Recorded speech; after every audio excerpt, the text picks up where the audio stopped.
દુકાળ શબ્દ સાંભળતા જ મનમાં કમકમાટી આવે છે. એમાંય વળી છપ્પનિયો દુકાળ ફક્ત પાણીનો જ નહીં પણ માનવતાનો, મૂલ્યોનો, ભાવનાઓનો, લાગણીઓનો દુકાળ.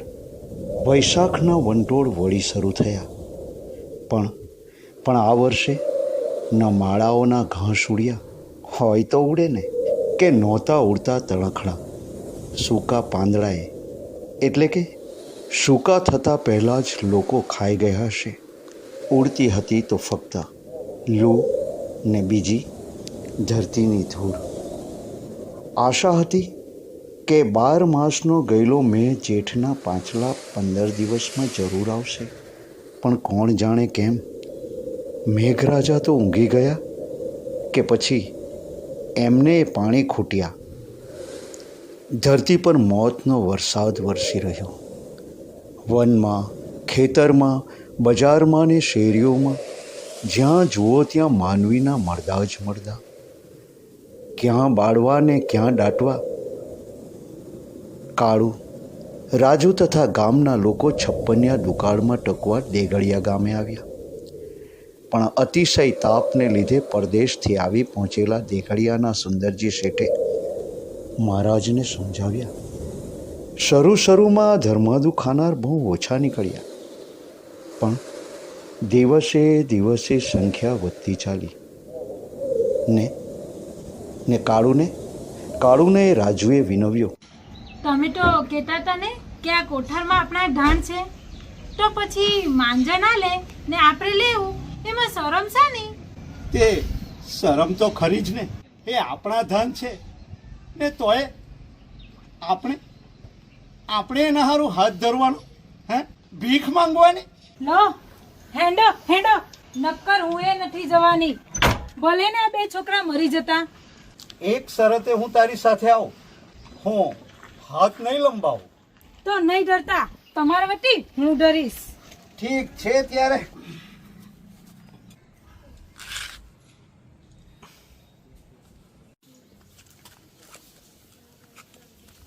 અરે ગાંડી, આ દોડ પાસે ખીચડીથી મારું પેટ ભરાવાનું છે? હા, મને તો 2 કિલો આપશે ને તોય ઓછું પડશે. આ પૃથ્વીનો પલ્લો થવા બેઠો છે ને, નથી આપણે જીવવાના કે નથી આ માજેને. ત્યારે આ મરતી વેળાએ કણબીના દીકરા પાસે શું કામ હાથ ધરાવે છે? હે, અરે મારો વિચાર નહીં કરો તો કઈ નહીં, પણ તમારા આ 2 સારાનો વિચાર તો કરો. ઠીક છે ત્યારે, મારા વાયદા પર તમે શું કામ મરો છો? લે હેન્ડો. સુંદરજી શેઠ મહાજનો સાથે બેસી ધર્મદા કરતા એને જોઈને કાળુ રાજુને પેલા છેડે પહોંચાડવા જતા હારમાં ઊભેલા માણસોને જોઈને મનમાં જ બોલી ઉઠ્યો, અરે રે, ભૂખ જ ભૂંડી છે નહીં નકર વળી. કેમ ભાઈ પટેલ, પેટીયું નથી લેતો? મને જવાબ તો આપ. શું કહું છે? આ અમારા જ ધાનને, એને માટે અમારા જ હાથ ફેલાવવાનો છે. જાણું છું જુવાન, તને તારા જ ધન માટે હાથ ફેલાવતા શરમ આવે, પણ શું થાય, આ કુદરત આગળ હવ લાચાર છીએ. આમ મારા હામું તો જો, એમ લાગતું હોય કે આ ધર્માદાનું છે. હાથ ધરતા સંકોચ થતો હોય તો કાલથી આ ઓટલા ઉપર આવીને ઝાડુ મારી જજે. હવે તો બસ ને, તને એમ ન થાય કે મફતનું ખાઉં છું. આ પટેલને એનું પેટીયું આપી દેજો. આ લઈ લ્યો પટેલ, હાલો. આ તો બાવાના 2 બગડ્યા, તે ખોયો ને જીવ પણ ખોવાનો. રાજુ, પેલા કેનારે સાચું જ કહ્યું છે, રામ તારી કેવી ગતિ, કોણ કમાય કોના વતી. આપણું તો કપાળે કાણું ને ખોબોએ કાળો નીકળ્યો. ખબરદાર, અવાજ કર્યો છે તો. એ રાજુ, ડાકણમાં ડાકણ કોણ છે તમને ખબર છે? એ તો બાપલી ભૂખ જ હોય ને. ના, ડાકણ ચિંતા છે ચિંતા. માનવીના કાળજાને કોતરીને ખાઈ જાય છે આ ચિંતા. હવે તમારો લવારો બંધ કરો હેંડો. હા રાજુ, બસ હવે લવારો નહીં કરું. પણ આ ભૂંડામાં ભૂંડું શું છે તે તું જાણે છે? ભૂ શું ટેવરી? ના, હું એ ભૂખને જ ભૂંડામાં ભૂંડી ગણતો હતો. તને ખબર છે, ભૂખથી એ ભૂંડી આ ભીખ છે. આ ભીખ છે.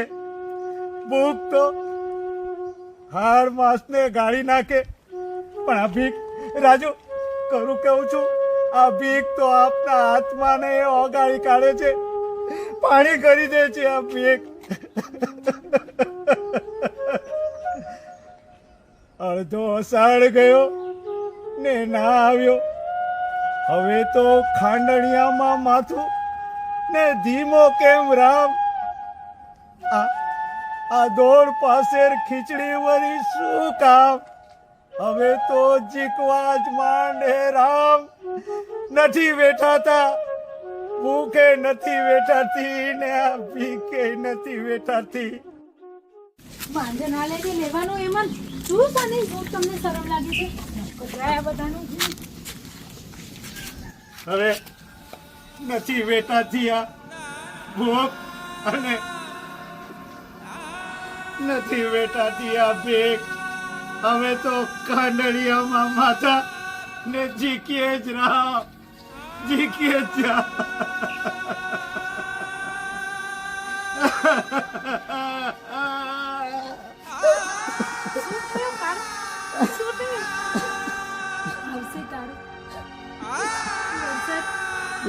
ચોક્કસ આવશે.